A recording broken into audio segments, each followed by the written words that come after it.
I don't accept the argument that there's just nothing that can be done about the Supreme Court. They've got, if you were to ask the the average media talker what can be done about the Supreme Court, their arguments essentially boil down to, well, Supreme is in the name, so there's nothing we can do.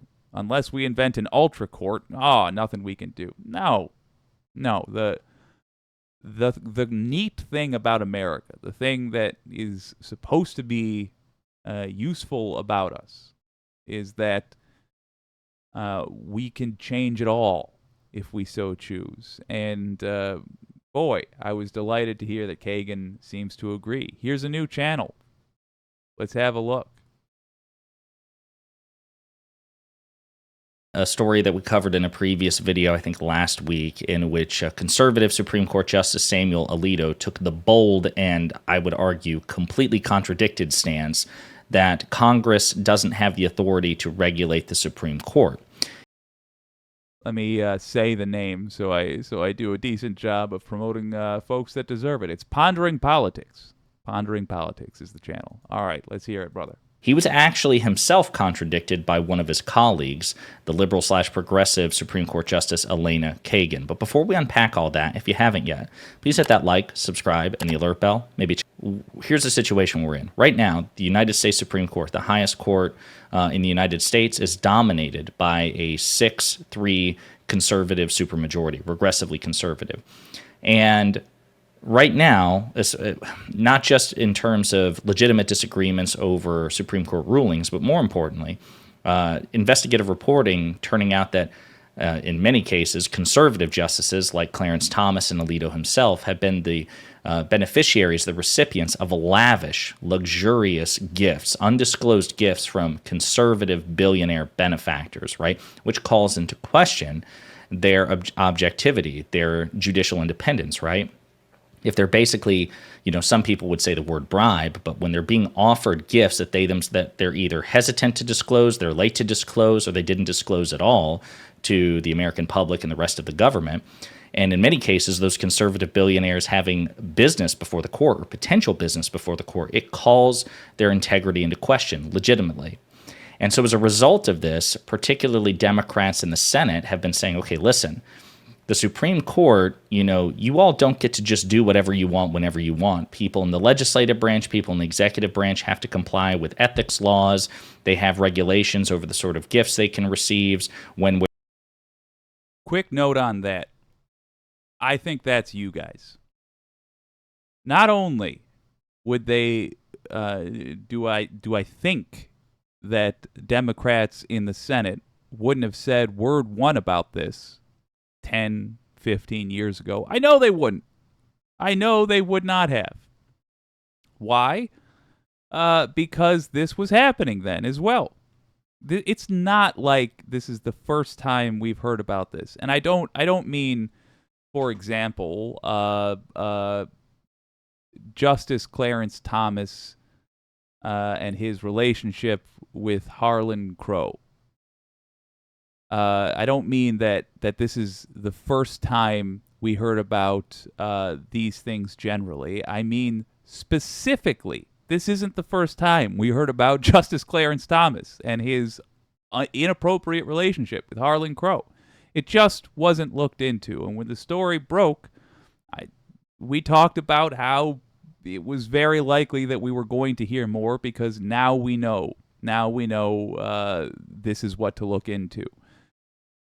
But I don't think I properly expressed what a big deal it is that the people that know to look into this saw your interest in it. This story went everywhere, and people were interested in it. That people talked about it. People wrote their representatives about it. And look at what is happening. It actually got traction this time.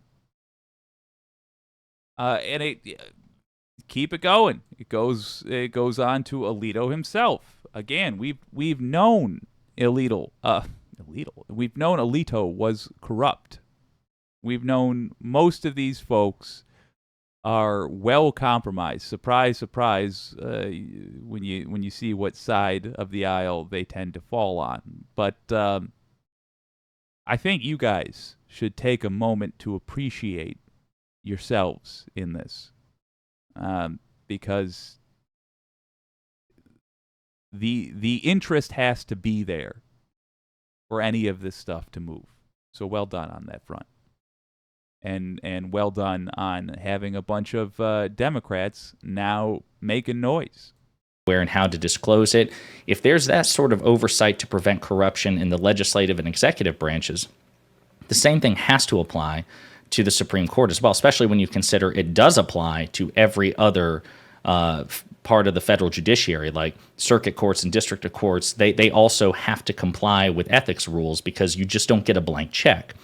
And yet Justice Alito seems to think he does. So as he mentioned to the Wall Street Journal in an interview like last week, he said, listen, Congress did not create the Supreme Court, Alito said in an interview with writers for the Wall Street Journal.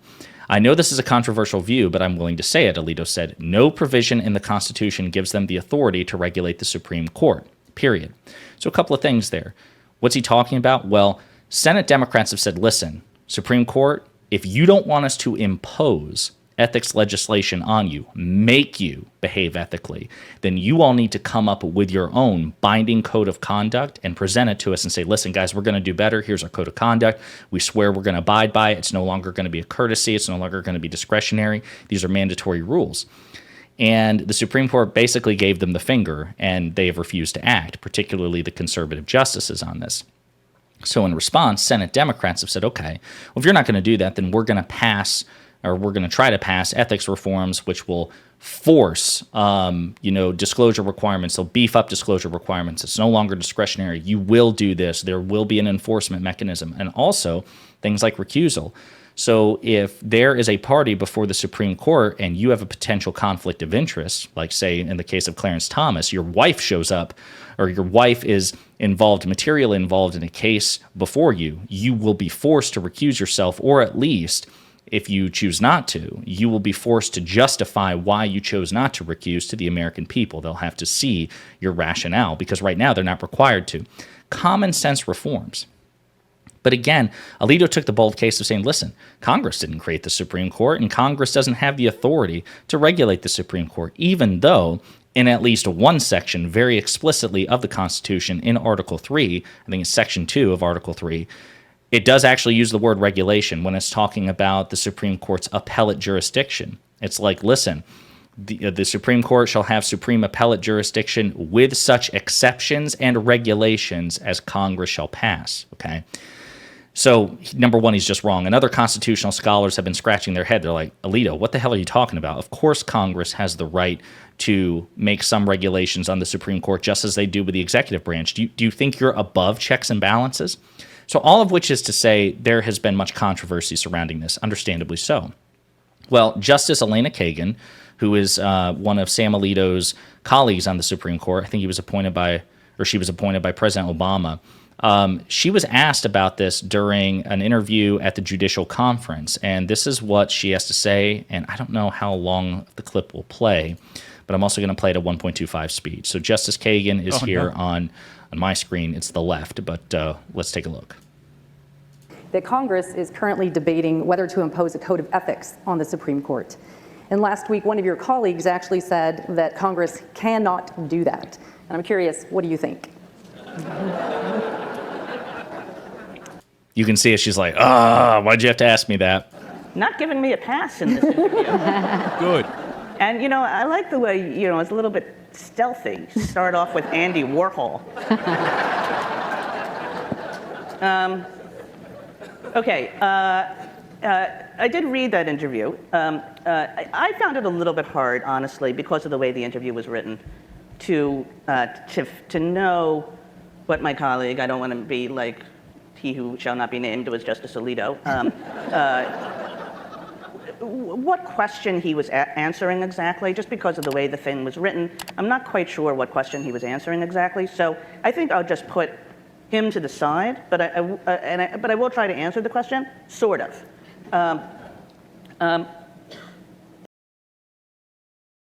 I do want to mouth off right now. I just want to, if you're feeling just then like, God damn it, Kagan, why are you hesitating to criticize this guy?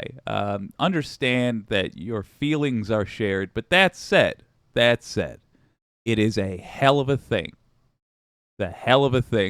to say something that will be recorded that you know your coworker will hear. So I'm not going to go too harsh on her for giving Alito lots of outs here, lots of whatever you call it, chances to duck his head politely and just quietly do the right thing. So, I mean, can Congress regulate aspects of what the Supreme Court does?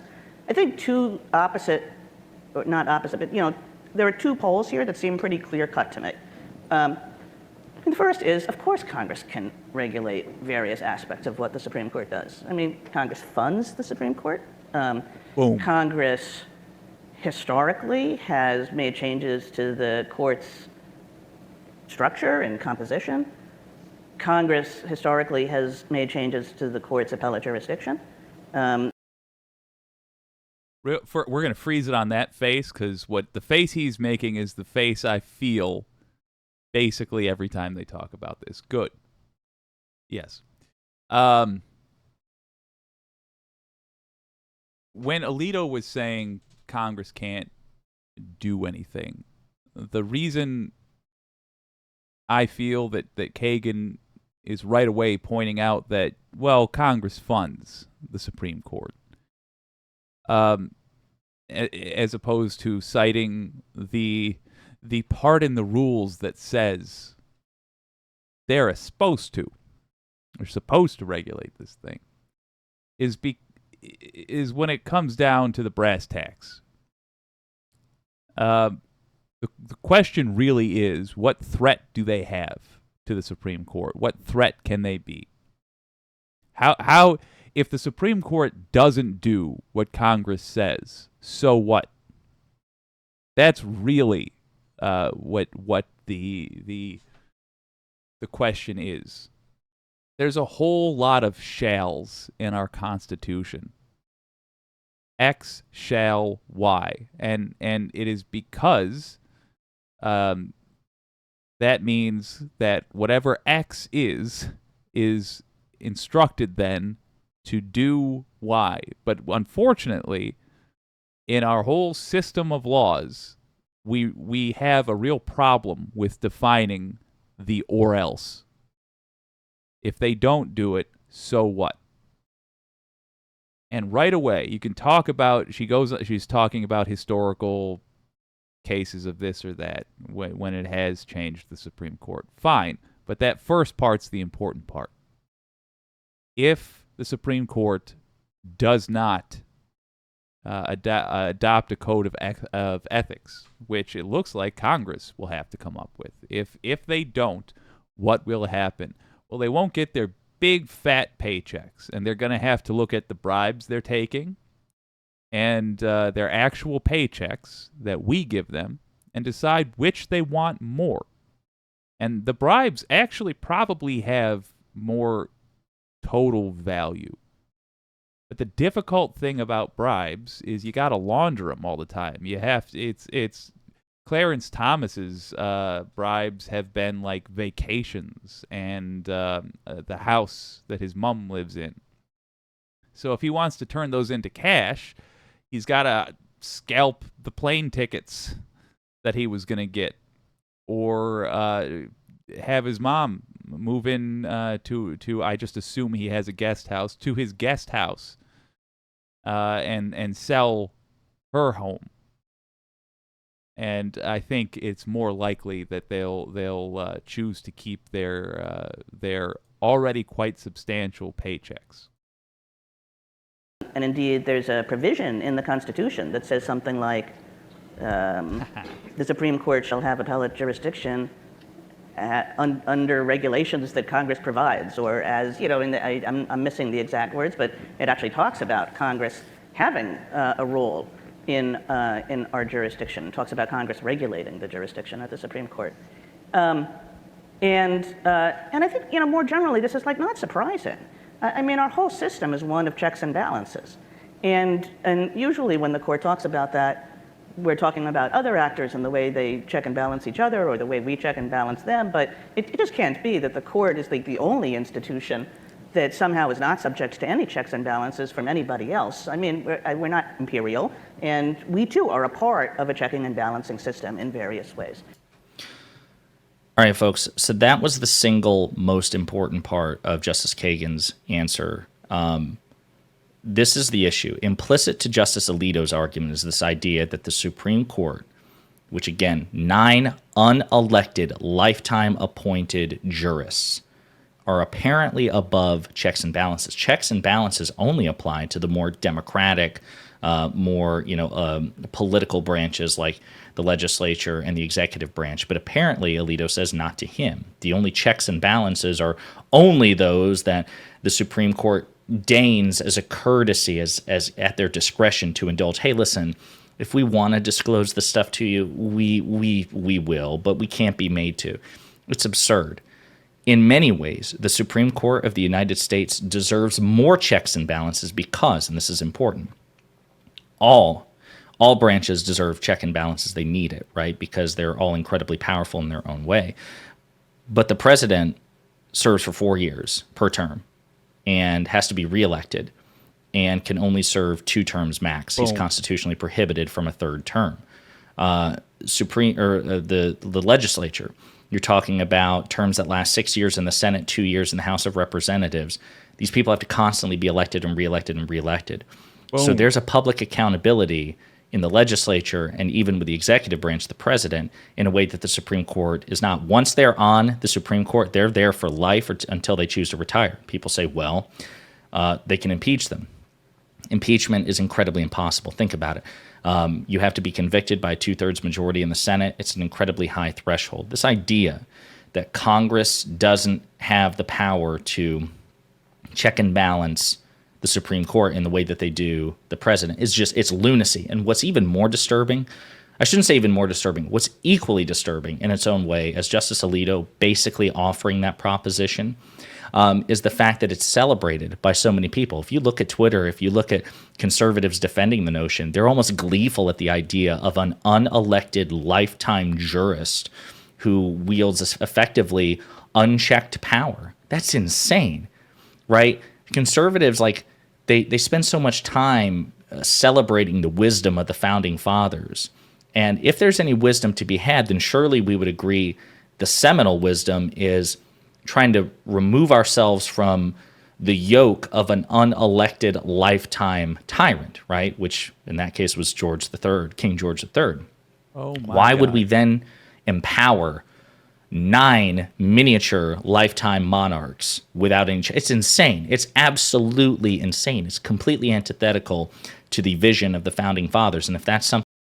Beautifully put. Just interrupting him to say, great job talking. I realize the irony, but beautifully put. you hang your hat on, then you're forced to submit to this. The Supreme Court is absolutely subject to checks and powers and should be, and as a matter of fact, in some ways, should be subject to even more because there's not the check of an election. So I think it's really important that Justice Kagan spoke out in this way. Now, again, she's part of a super minority in the Supreme Court. She doesn't have the power, even if she wanted to adopt a code of ethics. She and Justice Jackson and Justice Sotomayor, they don't have the power to make that happen. Chief Justice Roberts is probably the only one with some discretion to act independently as the chief administrative officer of the Supreme Court, but he doesn't seem to be in a hurry to do this either. This is incredibly important, and kudos to Justice Kagan, who, by the way, as a Supreme Court justice, I mean, if you want to watch him without this mug interrupting him, the link is in the description. That's Pondering Politics, a great recommendation. Thank you very much. That one was Wicked Foxy Dragon, and just a fine recommendation. I'll watch more from that fella. On the point that he was making, allow me to pass along what you can do about it. This is almost almost the standard thing to do about an issue in politics for a darn good reason. It's how it's supposed to work. You can contact your representative. Link is in the description. You write them. You tell them flatly, I would like the Supreme Court to abide by a code of ethics. I do not want royalty.